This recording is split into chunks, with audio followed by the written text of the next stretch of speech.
Salam semua para tetua, jumpa lagi bersama Mimin di channel Alurmu. Semoga para pendengar Alurmu selalu senantiasa dinaungi kebahagiaan, kesehatan, serta rezeki yang cukup. Oke, Mimin langsung lanjut ceritanya. Selamat mendengarkan dan hidupkan imajinasi para tetua. Cerita pun dimulai. Setelah menyaksikan kemenangan sempurna King Sui atas Situ Bufan, King Luo sejenak terdiam. Saat dia pulih dari keterkejutannya, dia melirik Situ Nantian yang berdiri di sana dengan ekspresi membatu di wajahnya. King Luo berdiri di tempatnya sambil tertawa canggung. Setiap kali King Luo memikirkan kata-kata yang dikatakan King Sui setelah dia keluar dari arena, dia tanpa sadar akan merasa ngeri. Aku hanya di kelas 3 dari Realm Martial Warrior. Seperti yang diketahui semua orang, aku sampah saat berkultivasi. Aku hanya berhasil menang hanya karena aku memiliki kekuatan yang lebih kasar daripada yang lain. Bukankah ini sama saja dengan King Sui menampar wajah mereka yang telah berpartisipasi dalam kompetisi sebelumnya? Namun, King Luo menyukainya. Beginilah seharusnya seorang pria. Kekuatan memutuskan segalanya. Hanya dengan kekuatan yang cukup, seseorang memiliki wewenang untuk berbicara. Situ Nantian tidak bisa menyembunyikan rasa malunya yang terlihat di wajahnya. Bahkan setelah ribuan perhitungan, tidak peduli bagaimana dia menghitung, dia tidak pernah berharap dirinya akan kehilangan fakta bahwa sampah ini, King Sui, dapat mengalahkan Situ Bufan. Baru sekarang dia tahu bahwa sampah yang diejek oleh semua orang di desa King sebenarnya adalah monster tersembunyi. Sambil menggelengkan kepalanya, dia menghela nafas panjang dan bergumam dalam hati, King Luo, kamu rubah tua yang licik. Yang tidak diketahui oleh Situ Nantian adalah bahwa King Luo juga tidak tahu sama sekali mengenai kekuatan sebenarnya dari King Sui. Pada awalnya, rencana Situ Nantian adalah untuk membawa Situ Bufan, yang telah menembus kelas 3 dari Realm Martial General untuk sepenuhnya menekan anggota King Clan. Tapi siapa yang tahu itu? Yang terjadi malah sebaliknya, mengubah klan Situ menjadi lelucon dengan proporsi yang sangat besar sehingga bahkan dapat menyebar ke 100 Miles City. Setelah pertempuran berakhir, King Sui menjadi ahli termuda dari klan King. Dengan hanya menggunakan satu gerakan, dia membuat Martial General kelas 3, Situ Bufan menjadi tidak sadar. Kekuatan apa yang benar-benar dia miliki? Paling tidak, untuk bisa melakukan apa yang dia lakukan, tingkat kultivasinya harus setidaknya 1 atau 2 tingkat lebih tinggi dari Situ Bufan. Sementara dia mendapat bagian dari pusat perhatian, King Sui tahu bahwa masalah akan segera menyusul.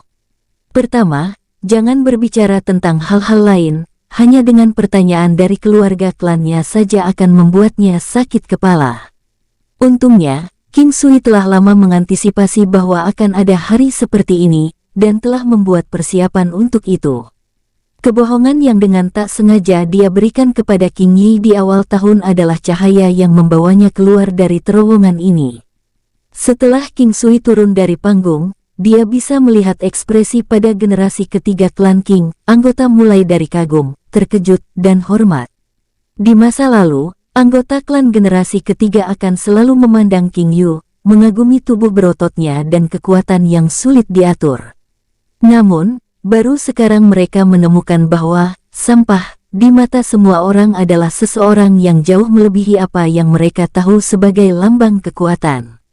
Seseorang yang diam-diam menanggung kata-kata kasar dan siksaan mereka, menyembunyikan kekuatannya yang sebenarnya sampai ada alasan baginya untuk tidak lagi melakukannya. Bagaimana mereka bisa tidak mengagumi King Sui? Semua orang di klan King tahu bahwa King Sui selalu menghabiskan semua upayanya sampai mengabaikan makanan dan minuman, semua demi meningkatkan kultivasinya. Meskipun demikian, dia selalu dicap sebagai sampah. Jika dia tidak bekerja cukup keras, dan kekuatannya rendah, maka orang akan mengatakan bahwa dia hanyalah gelandangan yang malas. Jika dia bekerja lebih keras, tetapi tanpa perbaikan dalam kultivasinya, orang hanya akan mengatakan bahwa dia bodoh dan bodoh. Sungguh, kekuatan adalah segalanya. Jika dibandingkan dengan anggota klan generasi ketiga, generasi kedua dan King Luo hanya merasakan perasaan kaget yang dalam setelah melihat keterampilan yang King Sui tampilkan. Seseorang yang memiliki kekuatan, namun dia bersedia dicap sebagai sampah. Dia menghabiskan bertahun-tahun setelah bertahun-tahun menjalani kultivasi yang melelahkan untuk menenangkan diri, dan menahan kesepian dan juga menderita ucapan sarkastik dan gosip dari orang lain. Seorang pemuda berusia 15 tahun benar-benar memiliki kekuatan mental untuk menanggung semua itu. Setelah King Yi melihat King Sui, dia bergegas mendekat untuk memeluknya.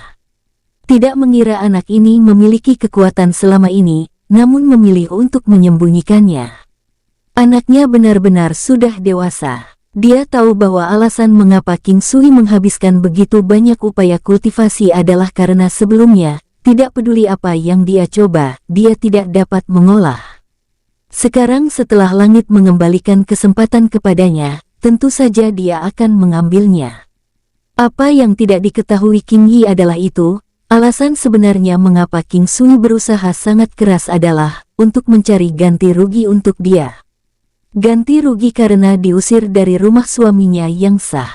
Jika dia mengetahuinya, bahwa upaya King Sui hanya untuk dirinya sendiri, dia mungkin akan tercengang. Kakak King Sui, kau sangat kuat. Aku juga tidak tahan dengan tindakan memuatkan dari situ Bu Fan itu. Dia berkhayal bahwa dia adalah yang terkuat di dunia. Dia hanyalah kerbau yang sombong. Tapi sekarang, ini luar biasa. Kakak King Sui benar-benar menghancurkannya dengan satu gerakan, dan bahkan membuatnya mengeluarkan darah. Bahkan jika dia pulih, semua wajah dan kebanggaannya akan hilang. King Bei dengan gembira berbicara, seolah-olah dia adalah orang yang telah mengalahkan situ Bu Fan. Dia dengan gembira mengoceh saat senyum di wajahnya semakin lebar. Haha, bicara tentang dirimu sendiri, saudari King Bei. Kamu lebih baik menunggu Lan Yaner sembuh. Kamu benar-benar menyebabkan dia menderita aib seperti itu, ucap King Sui tertawa, saat dia menyela omongan King Bei yang tak henti-hentinya. King Sui tahu bahwa pasti ada sesi interogasi, setelah seperti yang diharapkan, di bawah tatapan King Luo, King Sui sekali lagi memberi kebohongan tentang lelaki tua kuno di pegunungan yang pernah dia katakan kepada King Yi, kepada anggota lainnya dari generasi kedua. Meskipun mereka masih agak ragu untuk mempercayainya. Lagi pula, melihat hasilnya, pasti sedikit membuat percaya semua klan King. Selain itu, King Sui terkenal karena mengeluarkan upaya yang tak terhitung jumlahnya dalam berkultivasi. Meski begitu, mereka masih ragu mengapa King Sui masih tidak dapat menembus lapisan ketiga seni teratai biru. Setelah mendiskusikannya selama beberapa waktu, mereka hanya bisa menyimpulkan bahwa tubuh King Sui tidak cocok untuk menumbuhkan seni teratai biru. Setelah pertempuran, nama King Sui bergema di seluruh desa King, dan menjadi contoh generasi muda. Awalnya, ketika King Sui dicap sebagai sampah, dia sangat rendah hati dan tidak ada yang akan melihat dua kali padanya. Sekarang dia terkenal, tiba-tiba semua orang menyadari betapa indahnya penampilannya. Selama beberapa hari terakhir, King Sui menemukan bahwa ada banyak orang yang tidak dikenalnya untuk berbicara dengannya. Bahkan ada banyak perempuan di desa itu yang menatapnya dengan malu. Semua ini menyebabkan King Sui bingung apakah dia harus tertawa atau menangis. Selain itu, ada banyak pilihan wanita untuk dinikahkan ke King Sui, namun, mereka semua ditolak oleh King Sui. Apa yang dia inginkan sekarang adalah dengan cepat mencapai ranah Xiantian. Selama hari ke-10 tahun baru Cina, King Sui dan yang lainnya menjalani upacara kedewasaan usia. Upacara itu sangat penting di dunia 9 benua. Hanya setelah upacara kedewasaan, mereka akan dianggap dewasa dan boleh melakukan pernikahan dan membentuk keluarga. Hal-hal yang perlu diperhatikan selama upacara sangat sederhana. Seseorang hanya harus membungkuk ke langit, bumi dan leluhur mereka sebelum disimpulkan. Di samping King Sui, ada juga King San dan King Si yang menjalani upacara bersamanya. King San tidak menyukai budidaya kultivasi, jadi dia akan dikirim ke kota 100 miles untuk melakukan beberapa bisnis di bawah klan King. King Si di sisi lain, sangat bersemangat dalam berkultivasi, tetapi sayangnya bakatnya terbatas, dan hanya mencapai lapisan keempat seni teratai biru pada usia 16 tahun. Sebelum ini, semua orang berpikir bahwa mereka bertiga akan dikirim ke luar desa untuk membantu dalam bisnis klan King di kota 100 miles. Mereka tidak pernah berharap bahwa King Sui seperti permata yang bersinar jatuh dari bintang-bintang. Terutama King Luo, dia merasa bahwa situasinya terjadi terlalu cepat, seolah-olah itu nyata. Awalnya setelah klan Situ menyebabkan penghinaan pada klan King, setelah mengalahkan King Yu pada usia yang sama dengan hanya satu gerakan, tidak akan ada yang berpikir bahwa sampah keluarga benar-benar melompat keluar dan membalikkan keadaan. Pada saat itu, King Luo masih tersentak kaget, tidak bisa mempercayai apa yang dia lihat. Kebahagiaan biasanya terjadi pada saat-saat yang paling tak terduga, bagaimana klan King mengirimnya keluar hanya untuk menjalankan bisnis mereka. Berlawanan dengan harapan semua orang, King Sui sebenarnya mengajukan diri untuk pergi ke kota 100 miles dan akan membantu ibunya. Menghadapi banyak keberatan, termasuk King Yi, King Sui tidak mengalah. Begitu dia memutuskan sesuatu, King Sui jarang berubah pikiran. Pada akhirnya, dia harus memadukan kebohongan bersama kebenaran, dan memberitahu King Luo bahwa kultivasinya telah mencapai tahap kritis, dan mungkin akan membantu jika dia pergi untuk mengalami hal-hal baru. Perayaan untuk tahun baru hanya akan selesai pada akhir bulan. Upacara usia datang selesai pada hari ke-10 tahun baru. Klan King saat ini adalah yang paling bahagia yang pernah mereka alami. Terutama insiden King Sui, ketika dia telah mengalahkan Situ Bufan yang arogan, sangat terukir di benak semua orang karena telah meningkatkan prestasi mereka ke tingkat yang baru. Solitar Rapid Fist, terutama ketika digunakan baik oleh King Hu maupun King Bei, memiliki kekuatan di luar norma. Itu adalah rahasia umum bahwa King Sui adalah orang yang mengajarkan kuda-kuda kepada mereka. Anggota lain dari klan King hanya bisa menatap dengan iri, tetapi terlalu malu untuk meminta King Sui untuk mengajari mereka tentang teknik itu. King Luo memiliki pandangan jauh ke depan, dia melihat manfaat dari Solitary Rapid Fist dan terpesona oleh teknik itu. Dia mendekati King Sui untuk membahas apakah King Sui bersedia untuk mengizinkan semua anggota klan King untuk mengolah teknik tinju khusus itu. Salah satu poin utama adalah bahwa dengan mengolah sikap Solitary Rapid Fist, seseorang dapat mengasah kegesitan dan fleksibilitas anggota tubuh mereka. Ini hanya akan bermanfaat bagi para anggota di masa depan karena mereka mulai mempelajari penggunaan senjata lain.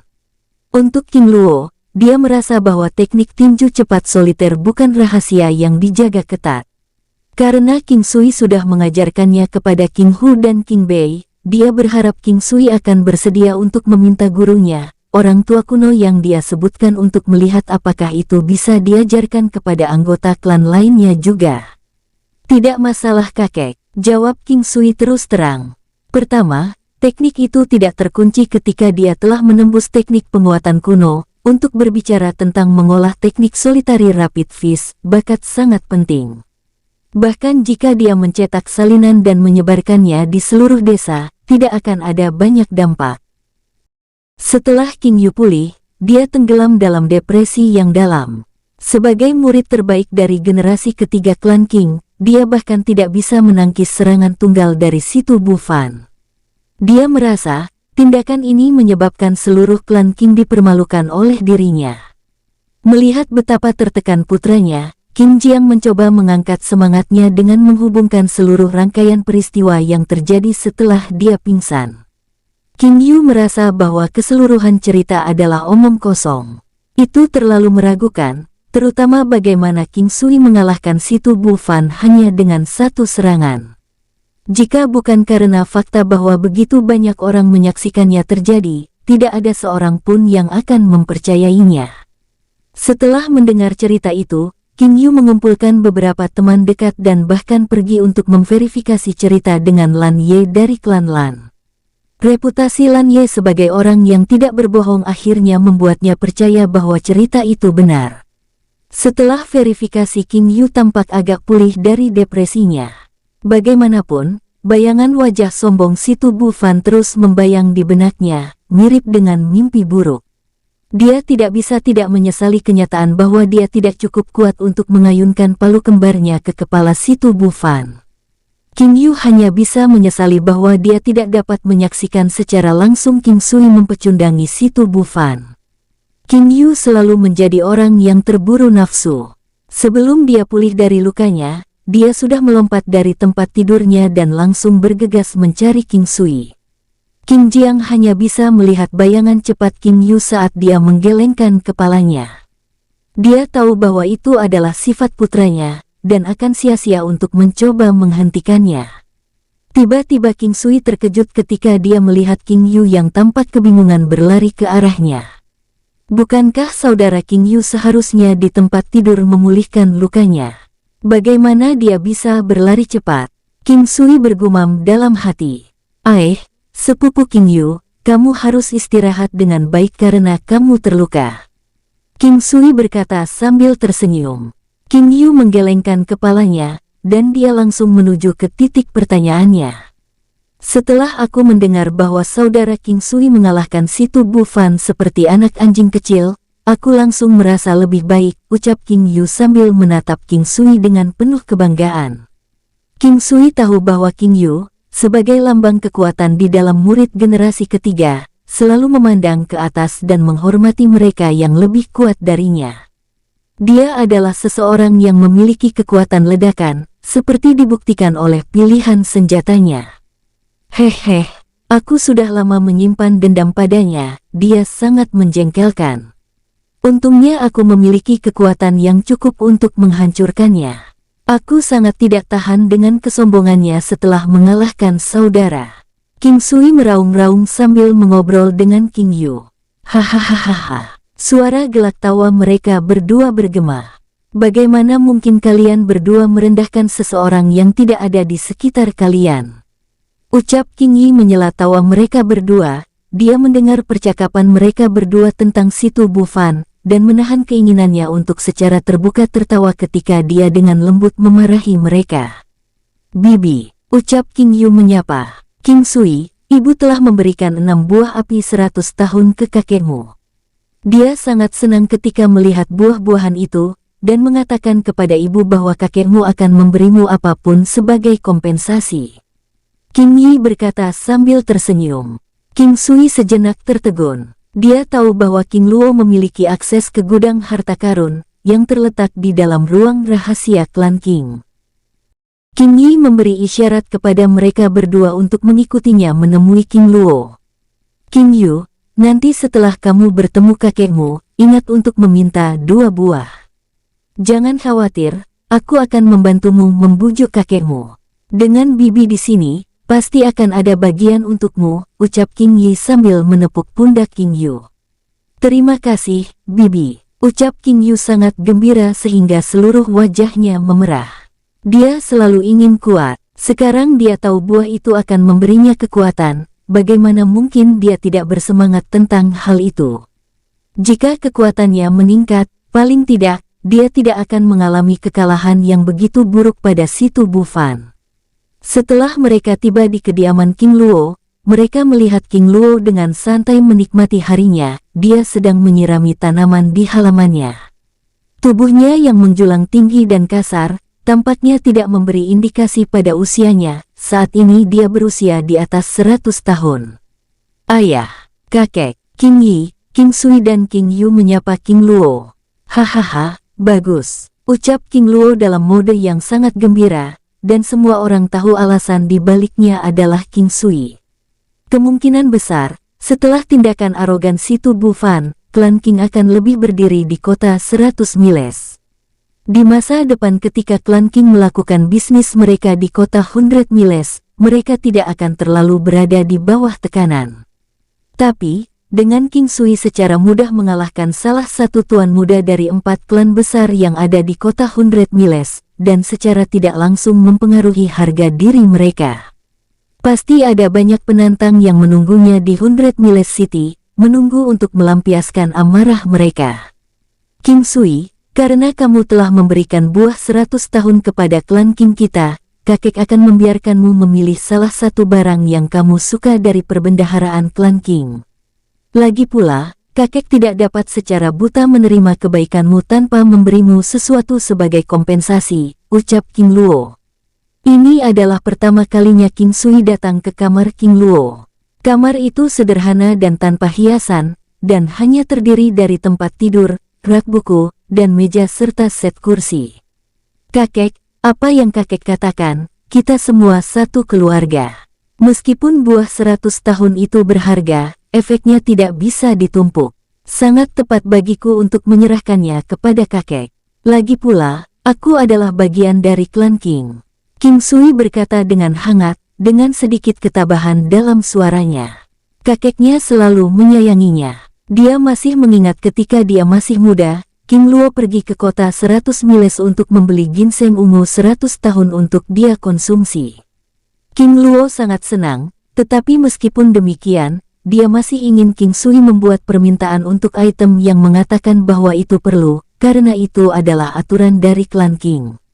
Mereka yang memberikan kontribusi akan dapat menerima hadiah. Melihat betapa tekunnya King Luo, dan sedikit anggukan dari King Yi, menandakan persetujuannya, King Sui memutuskan untuk mencoba peruntungannya. Jika begitu, bisakah kakek memberikan kupil divine melumpuhkan? Ucap King Sui. Permintaan King Sui hampir membuat King Luo terkena serangan jantung. Emosi kompleks muncul di matanya saat dia mendengarkan permintaan King Sui.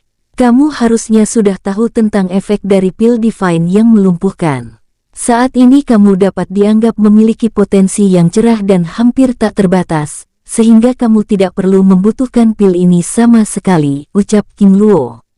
Yup, Suyer, kakekmu benar. Kamu tidak boleh tergoda oleh peningkatan kekuatan yang tiba-tiba dan mengubur semua potensi masa depanmu.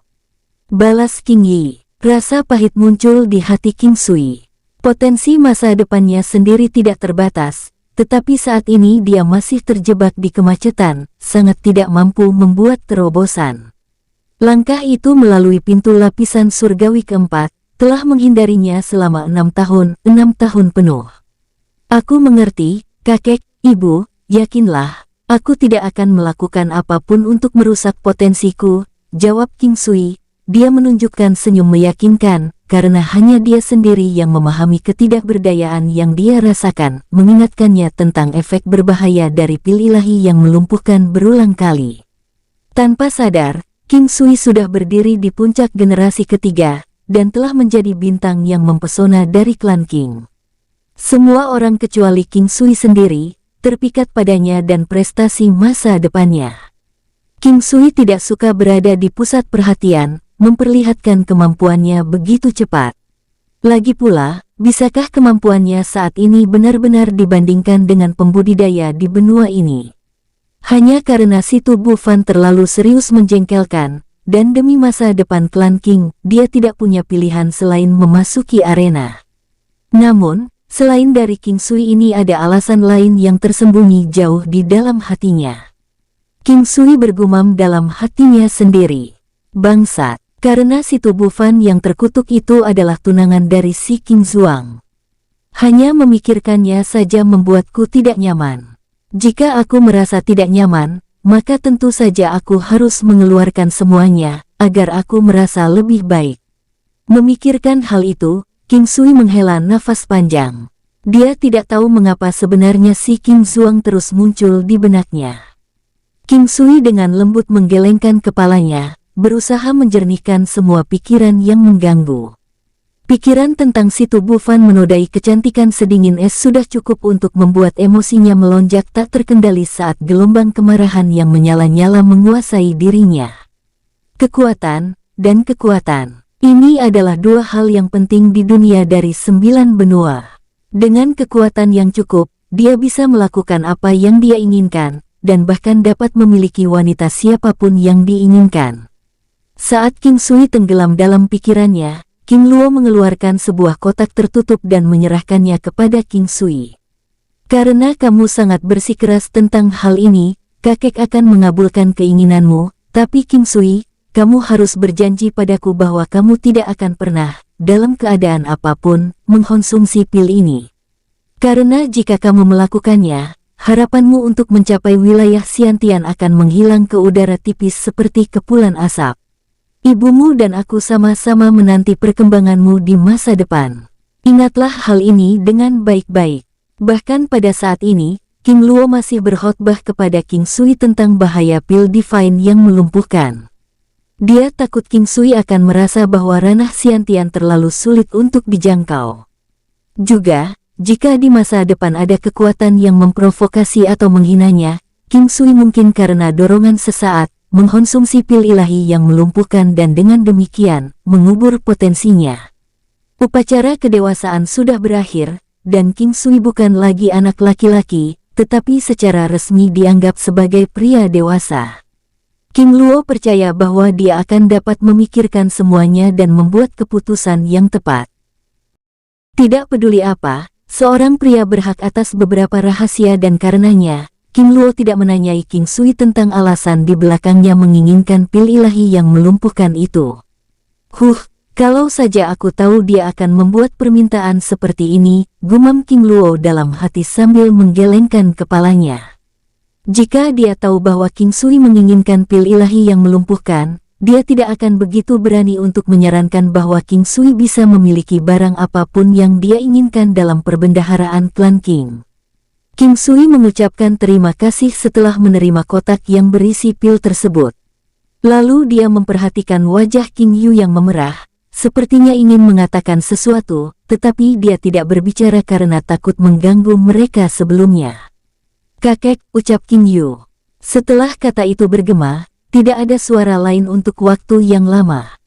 King Luo tersenyum, cucu kesayangannya adalah King Yu sejak dia masih kecil, jadi bagaimana mungkin dia tidak tahu apa yang dipikirkan King Yu.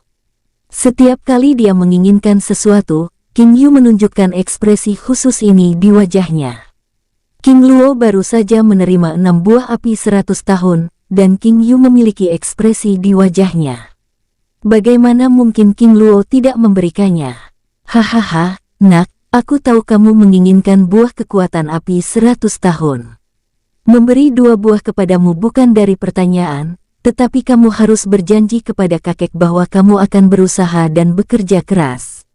Selain itu, setelah meningkatkan kekuatanmu, kamu tidak bisa hanya menantang orang lain untuk memamerkan kekuatanmu.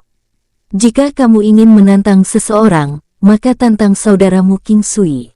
Setelah mengatakan itu, King Luo mengeluarkan 2 dari buah tersebut, dan melemparkannya ke King Yu. King Sui dan King Yi dengan senang hati menyaksikan King Yu yang terlihat bersemangat menyimpan buahnya. Pada saat ini, orang bisa melihat campuran kejutan, kegembiraan, ketulusan dan rasa terima kasih dari mata King Yu terhadap King Yi. Setelah itu, mereka bertiga pergi dan King Yu dengan penuh semangat berkata, "Bibi, saudara King Sui, aku akan pergi sekarang untuk meningkatkan kekuatanku. Saudara King Sui, aku akan menemuimu setelah selesai." Dia bahkan tidak menunggu balasan mereka sebelum berbalik dan berlari dengan kecepatan penuh. Melihat semangat yang ditampilkan oleh King Yu, King Yi tertawa dan berkata pada King Sui, "Lihatlah sepupumu King Yu, dia terlihat sangat bersemangat. Setelah dia selesai berkultivasi, ibu rasa kau tidak akan bisa tidur dengan tenang selama beberapa hari." "Hehe, iya ibu. Di dunia yang berorientasi pada kultivasi ini, bagaimana mungkin ada sesuatu yang lebih menyenangkan daripada lonjakan besar kekuatan?" ucap King Sui tersenyum. Setelah kembali ke tempat tinggal mereka, King Sui memutuskan untuk membuka kotak yang disegel untuk melihat pil Divine Crippling yang terkenal itu. Di dalam kotak itu, terbentang botol putih kecil seukuran telapak tangan. Saat King Sui ingin menyentuh botol itu, dia dihentikan oleh King Yi. "Jangan sembarangan membukanya, karena kemanjuran pil itu bisa hilang," ucap King Yi memberitahu. King Sui menghentikan tindakannya. Apakah hanya melihat-lihat saja dilarang?" ucap King Sui yang benar-benar ingin tahu seperti apa bentuk pil yang terkenal itu. "Tidak," kata King Yi, jelas terlihat dalam nada bicaranya. Lupakan saja, karena dia tidak dapat mengintip pil, dia mungkin juga hanya mengepaknya." Hari ini adalah hari ke-15 dalam sebulan. Itu adalah tanggal festival Lentera di dunia sebelumnya. Permainan seperti menebak teka-teki Lentera tidak populer di dunia 9 benua, tetapi seluruh desa masih sangat ramai dengan kebisingan dan kegembiraan. Orang-orang ada di mana-mana, seolah-olah semua orang yang tinggal di desa King keluar di jalan-jalan berjalan-jalan, menikmati suasana meriah dari hari festival Lentera. "Ibu, sebaiknya kita keluar untuk menikmati hari besar ini," ucap King Sui. Dia ingin memanfaatkan waktunya dan menikmati suasana pesta bersama dengan King Yi. Bagaimanapun, kesempatan seperti itu jarang bagi mereka berdua. "Oke," King Yi dengan senang hati setuju. Pada akhirnya, seperti selamat tahun baru, baik King Sui maupun King Yi memutuskan untuk pergi ke kota Phoenix Pengaturan. Satu-satunya perbedaan kali ini adalah bahwa semua orang menatap King Sui, dan bahkan beberapa orang lain menyambutnya. Apa yang membuat King Sui tersenyum kecut adalah bahwa ada banyak wanita cantik yang atas kemauannya sendiri maju untuk memperkenalkan diri kepada King Sui. Dia menghindari para wanita itu dengan bingung dan mencari tempat untuk bersembunyi. Ini tidak bisa disalahkan pada dirinya, karena itu adalah pengalaman pertama dalam hidupnya didekati para wanita. "King Sui, lihat, ada kecantikan yang menggairahkan di sana, mencuri pandang ke arahmu," ucap King Yi dengan senang menggoda King Sui ketika dia mengarahkan jarinya ke arah tertentu. Setelah King Sui mengikuti jari itu, tatapannya mendarat pada seorang gadis kecil berusia 5 hingga 6 tahun, yang fitur-fiturnya yang sangat indah tampaknya diukir dari batu giok, secantik boneka. Gadis kecil itu dengan penuh rasa ingin tahu menatap King Sui. "Oh, kecantikan memang, tetapi hanya setelah 20 tahun nanti," ucap King Sui dengan lembut tersenyum pada gadis kecil itu. Singkat cerita, mereka kembali ke klan King. Hari sudah mendekati senja dan matahari perlahan terbenam. Ibu dan anak itu mengobrol ketika mereka duduk di beberapa kursi yang ditempatkan di halaman mereka. Setelah beberapa saat, King Sui memutuskan bahwa sudah waktunya untuk mendapatkan jawaban pertanyaan yang pernah dia ajukan kepada King Yi. "Ibu pernah berjanji padaku sebelumnya. Bisakah ibu ceritakan masa lalu ibu sekarang? Terutama, tentang ayahku?" King Sui bertanya dengan nada lembut. Mendengar perkataan King Sui, King Yi secara bertahap tenang. Namun, yang tidak dia duga adalah bahwa King Sui sudah memiliki pemahaman sekitar 80% mengenai seluruh situasi. "King Sui, kamu sudah dewasa, sudah saatnya kamu mengetahui semuanya nak." "Baiklah, ibu akan bercerita," ucap King Yi lalu menghela nafas beberapa saat. King Yi ragu-ragu sebentar dan berkata, "Yan Zong Yue, ingat nama ini dengan baik nak, karena itu adalah nama dari ayahmu." Zong Yue adalah keturunan klan Yan dari negara Yanjiang. Klan Yan dianggap sebagai klan tertutup, salah satu eksistensi utama di seluruh negara Yanjiang, dengan akar yang kuat dan koneksi lebih dari 1000 tahun. Otoritas klan Yan begitu luar biasa sehingga mereka bisa menghapus klan secara langsung dengan mudah dengan jentikan jari mereka, atau injakan kaki mereka. Ayahmu memiliki garis keturunan langsung dan merupakan salah satu pemimpin di generasinya. Setelah berbicara, King Yi tersenyum lembut pada King Sui, dan melanjutkan, "Jika kamu melihatnya, kamu pasti akan mengenalinya, karena kamu sangat mirip dengan ayahmu, dapat dianggap kamu sebagai gambaran mudanya." Saat itu, ibu bertemu secara kebetulan dengan ayahmu, ketika dia datang ke daerah pegunungan barat dekat klan King. Secara tidak sengaja ibu diselamatkan ayahmu saat ibu akan diserang binatang iblis tingkat tinggi. Apakah kamu percaya pada cinta pada pandangan pertama? Itu yang terjadi pada kami. Namun, para tetua dari klannya sangat melarang kami untuk bersama. Mereka mengatakan bahwa aku tidak layak atas cintanya, apalagi menjadi bagian dari klan Yan yang termasyur. Kemudian, ayahmu menentang mereka, meninggalkan negara Yanjiang dan rela pindah ke sini untuk menikahi ibu. 2 tahun kemudian, kami punya anak perempuan.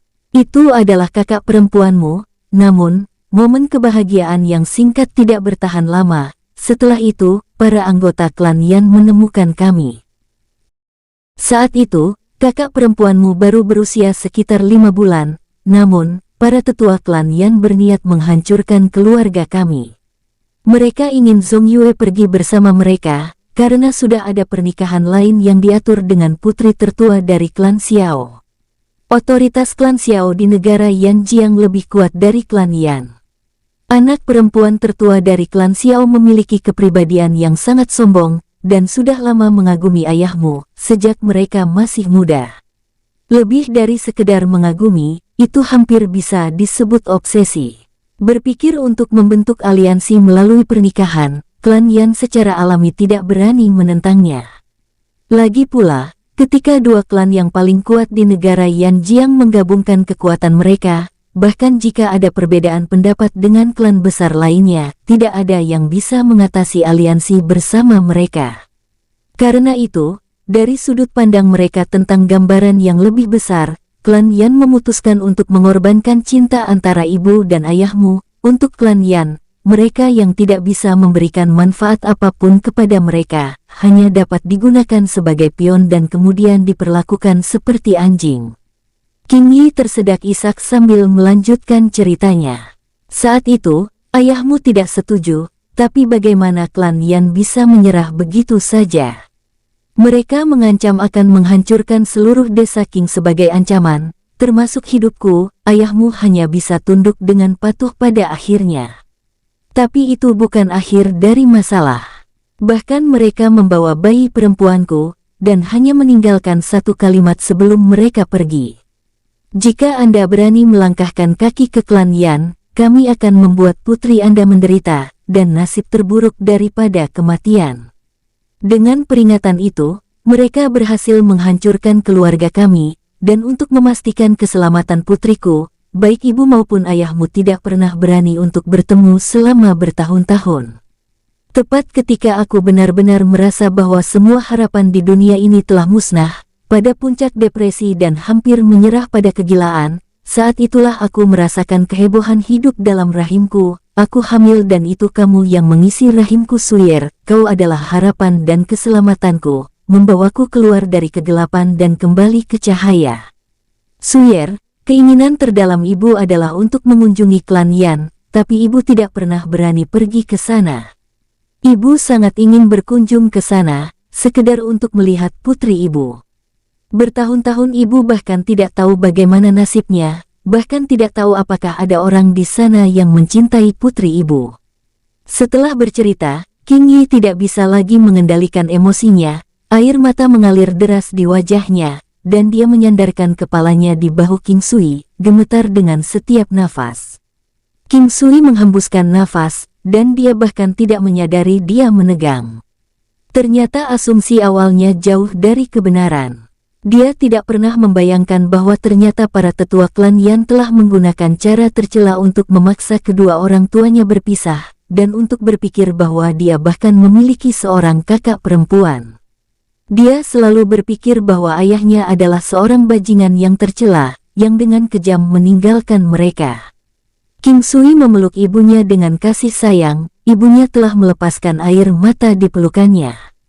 Sudah berapa tahun ibunya telah menderita, semua siksaan mental yang harus dia tanggung sendirian. Jangan khawatir ibu, apa yang telah mereka lakukan padamu, aku akan membuat mereka membayarnya penuh. King Sui berkata dengan tenang, seperti ketenangan sebelum badai. Nada suara seperti baja itu dipenuhi dengan kepastian. Tekanan yang dipancarkan King Sui sekarang sangat menindas. King Yi jelas bisa merasakan pembalasan di dalam hatinya. Nak, yang ibu inginkan adalah agar kamu menjalani hidup dalam kedamaian dan kebahagiaan, bukan dalam balas dendam. Tolong tenanglah, ibu tidak ingin melihatmu memulai jalan dengan balas dendam di hatimu nak, kamu tidak tahu kekuatan yang dimiliki klan Yan.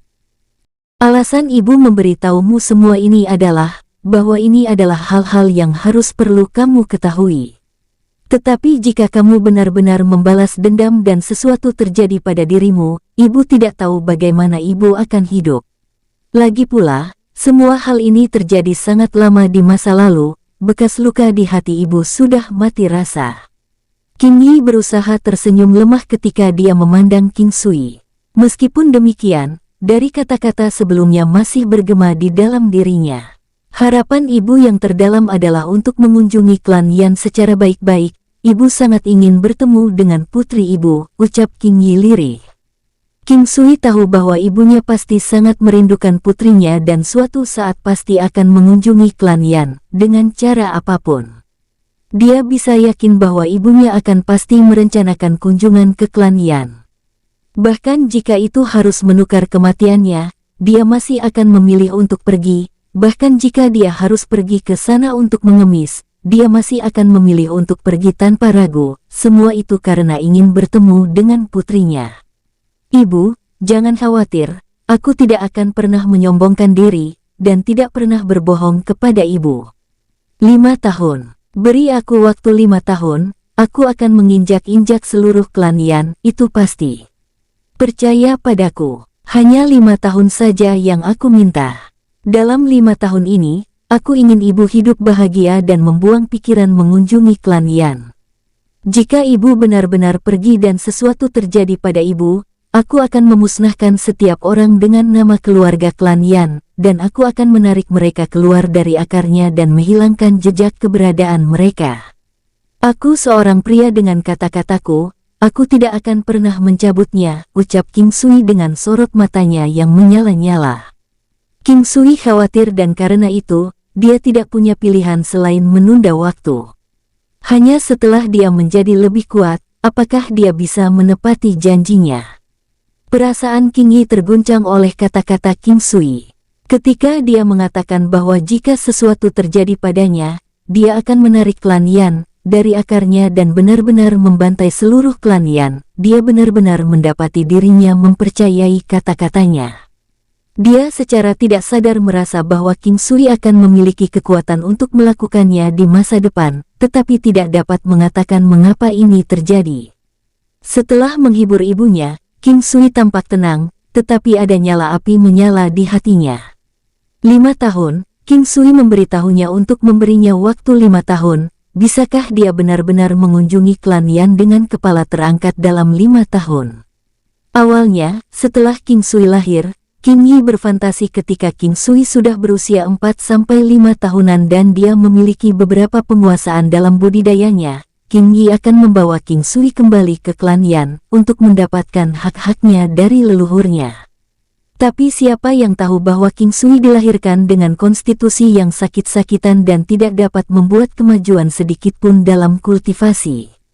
Semua angan-angan pudar setelah dia menyadari bahwa bagaimana mungkin klan Yan merawat anak tanpa bakat dalam kultivasi. Saat itulah, King Yi memutuskan bahwa dia hanya ingin King Sui menjalani kehidupan yang damai di dalam desa King setelah dia dewasa, dan mempunyai keluarganya sendiri, maka dia akan pergi sendirian ke klan Yan untuk mencari berita tentang putrinya, dan untuk melihat orang yang selalu dia cintai. Memang, King Sui sebagian benar tentang beberapa hal. Dari ini, dia dapat menyimpulkan bahwa untungnya dia tidak memilih untuk menyerah pada takdirnya saat itu. Setiap kali dia melihat ekspresi putus asa di mata King Yi, King Sui bisa merasakan gelombang rasa sakit tajam yang menyerang jantungnya. Langit dan surga, beri aku keadilan, aku akan berkultivasi dengan mempertaruhkan nyawaku, dengan harapan menuntut ganti rugi dengan klan Yan, suatu hari nanti, gumam King Sui dalam hati dengan penuh tekad. Setelah mendengar cerita lengkap, apakah dia menegaskan keputusannya dan terus melihat ke depan? King Sui mengerti bahwa dia tidak boleh membiarkan kebencian mengaburkan pikiran atau hatinya. Dia tahu bahwa dua emosi yang merusak hanya akan menunda dia dari tujuannya. Ibu, semuanya akan menjadi lebih baik, jangan khawatir lagi. Di masa depan, serahkan saja semua hal ini padaku. Suatu hari, aku bersumpah, aku akan membuat semua orang di dunia ini mengenal namaku, dan bahwa kau adalah ibuku, ucap King Sui tegas. King Sui selalu ingin King Yi melepaskan semua kesedihan dan frustasinya yang terpendam dengan mengeluarkan semua pikiran terdalamnya. Hanya dengan melakukan itu King Yi bisa rileks. Selama bertahun-tahun, King Yi telah menanggung rasa sakit itu sendirian, mendesah tak berdaya setiap kali pikirannya beralih ke ini. Beban yang dibagikan adalah beban yang dibelah dua. Sekarang, dia tidak lagi harus menanggung beban ini sendirian. King Sui bertekad untuk menjadi bagian dari itu, dan telah berjanji kepada King Yi bahwa dia akan pergi bersamanya ke klan Yan dalam waktu 5 tahun. Setelah percakapan mereka, King Sui mencatat esensi dari Solitary Rapid Fist ke selembar kertas, termasuk diagram dari semua posisi meridian dan acupoin tubuh manusia di atas kertas. Solitary Rapid Fist hanya punya satu posisi. Sejauh mana anggota klan King yang lain bisa menguasai teknik tinju akan tergantung pada tingkat pemahaman mereka sendiri. Selama periode waktu ini, setelah Lan Yaner pulih, dia segera mengeluarkan tantangan kepada King Bei. Dia ingin menghilangkan rasa malu dan penghinaan yang dideritanya di kompetisi. Namun, karena kesombongannya, dia tidak datang secara pribadi untuk mengeluarkan tantangan, alih-alih mengirim para pelayannya ke kediaman klan King. Untuk King Sui, King Bei adalah seorang iblis kecil, dan di bawahnya terdapat eksterior yang ramah, pikiran penuh dengan ide-ide nakal. Pada akhirnya, Lan Yaner tidak punya pilihan selain datang secara pribadi, karena tidak peduli bagaimana Lan Yaner memprovokasi atau menantang King Bei, dia hanya akan mengabaikannya. Dia hanya akan meninggalkan satu jawaban, yaitu, kekalahanmu terlihat jelas oleh semua orang, jadi kau bisa mengatakan apapun yang kau mau selama orang-orang percaya. Lan Yaner geram sampai muntah darah ketika dia mendengar itu. Tanpa resolusi lain, dia hanya bisa membalas dengan mengatakan, bagus, sangat bagus, pastikan untuk berhati-hati lain kali. Lain kali, apa waktu berikutnya? Aku akan membuatmu tetap di tanah setiap kali kita bertarung. King Bei membalas dengan kejam, tanpa peduli mempermalukan Lan Yaner di depan umum. King Sui hampir bisa melihat tanduk iblis tumbuh keluar dari kepala King Bei, saat dia diam-diam tersenyum pada dirinya sendiri tentang itu. Mereka sering bertengkar satu sama lain menggunakan teknik tinju, dan akan bersaing untuk melihat siapa yang bisa melepaskan sebagian besar kuda-kuda. Semua orang tahu bahwa sementara teknik Solitary Rapid Fist hanya terdiri dari satu kuda-kuda, semakin tinggi pemahaman seseorang, semakin banyak kuda-kuda yang dapat seseorang peroleh dari kuda-kuda asli. Dengan demikian, semua orang sibuk berlatih di dalamnya, mengasah ketangkasan dan fleksibilitas lengan mereka, dan menghafal posisi titik-titik vital dalam tubuh manusia. Suasana antara anggota generasi ketiga sangat kompetitif. Sejak Lan Yaner menemukan bahwa teknik pertempuran yang digunakan King Bei untuk mengalahkannya berasal dari King Sui, dia mulai secara aktif membenci King Sui juga. Setiap kali mereka bertemu, dia akan memelototi King Sui dengan penuh kebencian. King Sui hanya merasa bahwa Lan Yaner sangat kekanak-kanakan, hampir sampai-sampai mengingatkannya pada Situ Bufan. King Sui masih rajin berkultivasi setiap hari. Selain berkultivasi di siang hari, dia akan memasuki Realm of the Valet Jade Immortal setiap malam. Meskipun demikian, masih belum ada tanda-tanda dia menerobos ke siklus ke-49 dari Qi yang beredar. Kegagalan yang berulang-ulang baru-baru ini membuat King Sui merasakan perasaan yang belum pernah terjadi sebelumnya untuk mengalahkan kekalahannya. Melihat cabang-cabang pohon buah penambah energi, yang telah dipetik oleh King Sui sebelumnya, sudah terlihat buah mulai tumbuh.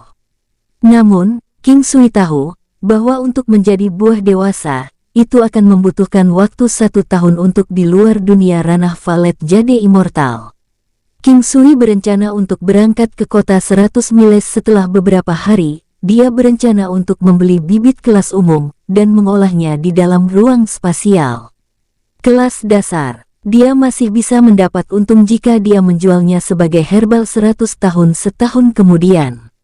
Dengan uang, dia secara alami dapat membeli bibit dengan nilai lebih tinggi, dan kemudian dapat mengolahnya untuk penggunaannya sendiri.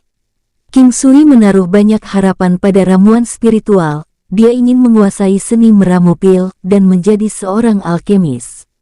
Hanya dengan itu, dengan semua pengetahuan tentang formula pil, melangkah kaki ke dunia luar akan lebih leluasa dalam benaknya. dan dia juga akan memiliki kesempatan yang meningkat dibandingkan dengan orang lain untuk memasuki alam Xiantian. Masa lalu, ketika para tetua dari klan Yan secara paksa memisahkan King Yi dan Yan Zongyue, King Yi menyebutkan seorang tetua klan Yan dengan kekuatan di ranah Xiantian dapat menghancurkan seluruh desa Qing dengan mengibaskan jarinya.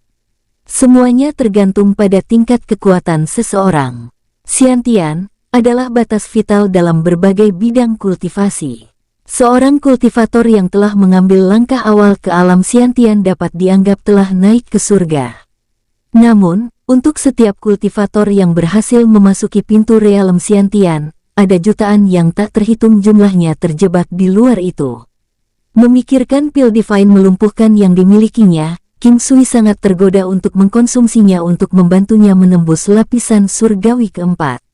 Namun, dia tidak ingin mengambil risiko. Dia mengerti bahwa begitu dia melakukannya, kemungkinan dia pernah memasuki wilayah Xiantian akan mendekati nol, dan dia tidak akan pernah bisa membalas dendam untuk King Yi dalam hidupnya. Tanpa solusi lain, King Sui hanya bisa menggertakkan giginya dan terus berkultivasi dengan tekun di alam valet jade immortal. Dia memiliki perasaan yang sangat kuat bahwa saat ketika dia menerobos ke siklus ke-49 dari Qi yang beredar, itu akan menjadi saat dia melangkah ke lapisan surgawi keempat teknik penguatan kuno. Dan singkat cerita, keesokan paginya, hari ini, ada pengunjung ke klan Qing yang mengisi King Sui dengan penuh kegembiraan. Orang itu adalah hakim klan Feng dari kompetisi tahunan. Itu adalah wanita menawan yang dia taksir. King Sui menarik napas dalam-dalam. Ini adalah apa yang kita sebut wanita dewasa, semasak buah persik, dengan sosoknya yang montok bergoyang-goyang seolah-olah dia seorang penggoda, terutama puncak kembar raksasa yang bergoyang-goyang di depan dadanya. Pakaian yang dikenakan di tubuhnya sangat ketat, sehingga orang bisa berharap puncak kembarnya akan meledak keluar kapan saja. King Sui mengeluarkan air liur saat berpikir itu. Pinggang ramping dan ramping, bagian bawah berbentuk bulat penuh, kulit lembut, dan sepasang mata yang menyihir. Semua faktor ini dikombinasikan menyebabkan King Sui tidak dapat menebak usia sebenarnya dari wanita klan Feng itu. Ketika dia melirik King Sui, saat matanya yang indah menyapu, saat itu juga, King Sui bisa melihat bagaimana menyihir matanya. Mereka tampaknya dipenuhi dengan pandangan mistis tertentu dikombinasikan dengan sedikit rangsangan yang mampu menggerakkan hati semua orang kecuali orang-orang yang paling berkemauan keras. Wanita dewasa, memang favoritku. King Sui berfantasi dengan semangat. Anda King Sui kan? Seperti yang diharapkan, bahkan sulit bagiku untuk melihat tingkat kekuatanmu yang sebenarnya, ucap tanya wanita klan Feng. Suara cantiknya sangat menyenangkan di telinganya. Hanya mendengar kata-kata yang diucapkannya menimbulkan perasaan nyaman di hatinya. Ya, aku King Sui.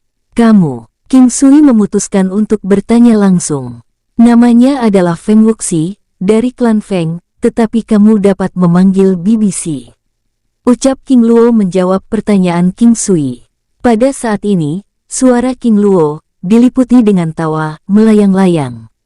BBC, senang bertemu denganmu. King Sui menjawab dengan patuh. Penatua King Luo memang beruntung, telah memiliki seorang pahlawan muda di generasi ketiga dari klan Qing Anda. Itu benar-benar menimbulkan kecemburuan dari semua orang lain. Ucap Feng Wuxi tertawa, memuji mereka berdua dengan kalimatnya. King Luo mengundang Feng Wuxi ke ruang tamu mereka, dan tiba-tiba di sepanjang jalan, Feng Wuxi mengulurkan tangannya untuk meraih tangan King Sui dan menariknya. Terkejut oleh gerakan yang tiba-tiba, King Sui bahkan tidak bisa bereaksi ketika pikirannya mati rasa, mengikuti secara membabi buta ketika Feng Wuxi menariknya. Dia tidak tahu bahwa Feng Wuxi menemukan dia sangat menggemaskan, karena dia bisa melihat tanda-tanda kegugupan dan kegembiraan terlihat di wajahnya yang sekarang merah padam. King Sui bisa merasakan bahwa tangan Feng Wuxi halus dan halus saat disentuh. Darah mengalir deras ke kepalanya ketika dia melirik Feng Wuxi, nampaknya dia hanya dengan acuh tak acuh memimpin. Dia hanya memperlakukan aku sebagai anak kecil. Gumam King Sui sambil menghirup aroma tubuh yang dipancarkan oleh Feng Wuxi. Saat ini, jantungnya berdebar kencang. Spesimen langka dari seorang wanita dewasa, aku bertanya-tanya dengan siapa dia tidur di malam hari. King Sui merasa bahwa dia sangat jahat. Dia berfantasi tentang dia melakukan hal itu dengan Feng Wuxi, dengan mencoba semua posisi. Hanya setelah mereka memasuki ruang tamu, King Sui terbangun dari fantasinya. Sungguh dosa, terperangkap di antara batu dan tempat yang keras dan diam-diam memaki dirinya sendiri karena pemikiran cabulku, gumamnya dalam hati. Saya di sini untuk membahas hal-hal antara Feng Yanfei dan King Xin Anda. Mereka berdua cukup kompatibel satu sama lain, jadi saya ingin mengatur pernikahan di antara mereka. Bagaimana menurutmu? Ucap wanita Feng Wuxi itu. King Sui tahu bahwa Feng Yanfei adalah orang yang bertarung dengan King Xin selama kompetisi tahunan. Dia menggosok hidungnya saat dia berpikir bahwa mereka berdua akan menikah segera setelah hari ditentukan. Pada kenyataannya, kembali selama kompetisi tahunan, para peserta telah memperhatikan ketertarikan timbal balik antara Feng Yanfei dan King Xin, terutama dua pemimpin bermata tajam dari kedua klan. Setelah kompetisi tahunan, sesuai dengan kata-katanya, Feng Yanfei mencari King Xin dengan dalih bertukar petunjuk. Mereka berdua sangat cocok dan bergaul, interaksi di antara mereka berdua mulai semakin sering, dan dari tatapan panas mereka bertukar, orang bisa melihat bahwa dua anak muda telah jatuh ke sungai cinta yang mengamuk. Terutama, setelah Feng Clan melihat kinerja King Sui di kompetisi tahunan, mereka dengan tegas setuju untuk meningkatkan hubungan mereka dengan klan King melalui proposal pernikahan. Dengan demikian, Feng Wuxi secara pribadi melakukan kunjungan berharap untuk menyelesaikan pertunangan pernikahan sesegera mungkin. Luar biasa, masalah ini telah diputuskan. Besok aku akan menyuruh King Jiang melakukan kunjungan secara pribadi ke klan Feng dan mengirimkan hadiah pertunangan, dan setelah itu, kita akan memilih tanggal keberuntungan untuk kedua sejoli yang akan menikah, ucap King Luo lalu tertawa terbahak-bahak. Bisa dilihat bahwa dia dalam suasana hati yang sangat baik. Hahaha, penatua King Luo memang pria yang sangat pengertian. Saya pikir dua sejoli muda akan sangat senang mendengar ini, balas Feng Wuxi sambil tersenyum. Ah, kakek, saudara King Xin akan menikah. King Sui tampak kaget, tapi isyarat kegembiraan bisa terdengar dalam suaranya. Yup, pria dan wanita dewasa seharusnya menikah. Kakakmu King Xin sudah berusia 26, dan bakatnya di jalur kultivasi paling banyak bisa dianggap sedikit di atas rata-rata. Sudah waktunya bagi dia untuk membentuk keluarga dan membantu bisnis klan kita. King Luo menjawab sambil tersenyum. Adik King Sui, apakah Anda iri bahwa saudaramu King Xin akan menikah?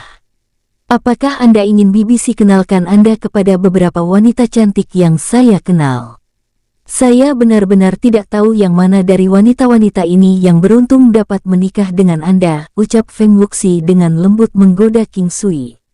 Feng Wuxi adalah seseorang yang memiliki pikiran jernih dan hati yang baik, dengan tingkat pandangan ke depan yang sangat tinggi. Dia tahu bahwa dia tidak akan mengambil keuntungan dari King Sui. King Luo juga memberikan beberapa tanda kekaguman terhadap pemimpin muda klan Feng ini. Tingkat kultivasinya dapat dianggap dalam 3 besar di seluruh desa King. King Luo tahu bahwa jika bukan karena kecelakaan yang terjadi di masa lalu, tingkat budidaya Feng Wuxi tidak akan hanya pada tingkat ini, dan bahkan dapat dianggap sebagai burung phoenix yang membumbung melalui 9 surga. Setelah King Sui mendengar Feng Wuxi berbicara tentang pernikahan, dia menggelengkan kepalanya. Selama masalah dengan klan Yan belum diselesaikan, dia bahkan tidak bisa berpikir tentang pernikahan. King Sui sekarang hanya ingin mengejar jalan menuju kekuasaan, jadi dia belum punya keinginan untuk menikahi wanita manapun. BBC, aku masih muda, jadi aku akan sementara menyimpan ide itu. King Sui menjawab sambil tersenyum. Adik King Sui, Anda tidak perlu terburu-buru, ucap Feng Wuxi tersenyum, namun King Sui bisa mengamati sedikit isyarat kelicikan di dalam senyum itu. Sambil menggelengkan kepalanya, dia mengira telah berhalusinasi, tetapi setelah wanita itu mengedipkan matanya, dia menyadari bahwa tidak ada kesalahan. Ekspresi seperti itu di wajah wanita dewasa ini begitu menggoda dan penuh dengan ketertarikan. Feng Wuxi segera pergi setelah dia menyelesaikan diskusi tentang pertunangan itu. Namun, sebelum dia pergi, dia mengundang King Sui. Dia memintanya untuk mengunjungi klan Feng. Bagaimanapun, kedua klan itu akan segera saling terkait. King Sui, wanita ini memakan orang, bahkan menelan kerangka mereka. Kamu sebaiknya berhati-hati. Kalau bukan karena kecelakaan itu, bagaimana dia ada di sini? Ucap King Luo secara misterius memperingatkannya. King Sui merasa bahwa kakeknya mencoba mengatakan sesuatu di sela-sela, tetapi melihat ekspresi King Luo, King Sui tahu bahwa kakeknya tidak punya niat untuk menjelaskannya. Dia hanya mengatakan begitu dalam upaya untuk memperingatkannya. Sekarang King Sui telah diperingatkan, tidak perlu bagi King Luo untuk terus memperingatinya. Selama beberapa hari berikutnya, King Sui bergabung dengan anggota klan generasi ketiga untuk berkultivasi. Dibandingkan dengan masa lalu, ada banyak murid yang maju untuk terlibat dengan King Sui, dengan harapan dia akan memberi mereka beberapa petunjuk. Setelah tahun baru, King Sui memutuskan untuk mengikuti King Yi membantunya dalam bisnisnya di 100 Miles City. Awalnya, semua tetua klan King terkejut dengan permintaannya. Namun, melihat betapa tekadnya King Sui, bersama dengan banyak kebohongan yang disiapkan oleh King Sui, pada akhirnya mereka semua terombang-ambing oleh argumennya dan tidak punya pilihan selain menyetujui keinginannya. Selain paman ketiga mereka dan istrinya, yang menginap di kota 100 Miles untuk merayakan tahun baru, King Yi akan menjadi orang yang bertanggung jawab untuk mengantar King Xin, King San, King Si dan King Sui ke kota 100 Miles. Baik King Yu dan King Hu ingin pergi juga, tetapi ditolak permintaan mereka oleh King Luo, yang menyuruh mereka untuk menghentikan omong kosong mereka dan memperlakukannya dengan serius. King Luo diam-diam menghela nafas pada dirinya sendiri. King Sui telah mengganggu aturan asli klan King. Masalah ini disebabkan oleh kekuatannya. Setelah itu, King Luo hanya bisa tertawa bersama. King Sui dan ibunya, bersama dengan rombongannya naik ke gerbong yang ditarik oleh dua kuda besar. Melihat dua kuda menyebabkan King Sui bernostalgia tentang kuda bara kepunyaan si King Zuang. Namun, mengikuti garis pemikiran itu, dia diingatkan tanpa sadar tentang kesombongan si Tu Bufan. Hanya ada satu rute untuk bepergian jika seseorang ingin pergi ke 100 Miles City. Lebar jalan cukup untuk dilewati dua gerbong. Medan jalan sepenuhnya pegunungan, yang membuatnya sulit untuk perjalanan yang mulus. Dengan demikian, para pelancong akan membutuhkan sekitar 4 jam sebelum mereka tiba di tempat tujuan. Pemandangan yang dipenuhi dengan hutan rimbun dan laut lepas, tetap indah untuk dipandang. Ada banyak jenis dan bentuk batu yang mempesona di sepanjang jalan, yang menarik minat King Sui. Ketika aku lebih kuat di masa depan, aku harus meninggalkan jejak kakiku di semua benua di dunia ini, gumamnya dalam hati. Melintasi jalan, terutama duduk di kereta, bisa sangat tidak menarik dan membosankan. Percakapan di antara mereka segera dimulai sebagai cara untuk menghabiskan waktu, dan segera semua orang akrab satu sama lain. Bukan hanya mereka dari klan yang sama, mereka juga kerabat langsung juga. Dengan demikian, hubungan mereka menjadi lebih baik dan lebih baik setelah mereka lebih akrab satu sama lain. Khusus untuk King Si, yang adalah putra King He dan memiliki keadaan yang mirip dengan King Sui. Dia rukun dengan King Sui. King Si sangat bersemangat untuk berkultivasi, tetapi bakatnya terbatas, dan karena itu dia hanya berhasil menembus kelas 4 seni teratai biru. Belum lagi, usia mereka dekat satu sama lain. King Sui hanya sekitar 1 bulan lebih tua darinya. Melihat bagaimana King Sui berhasil menembus batasnya sendiri dan mencapai kekuatannya saat ini hari ini, King Si dengan cepat berkenalan dengan King Sui, dengan harapan dia bisa mengambil beberapa tips dan petunjuk darinya.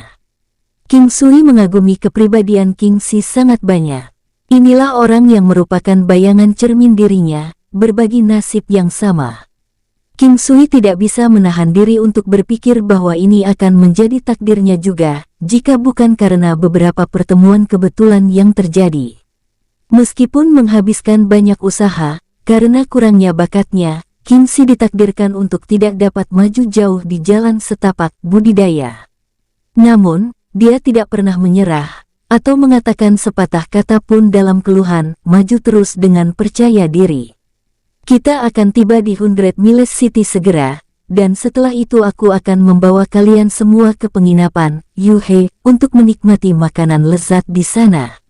Ucap King Yi menyemangati para keponakan dan putranya. Bersambung, sampai ketemu di episode selanjutnya, semoga kalian semua selalu terhibur, dan terima kasih.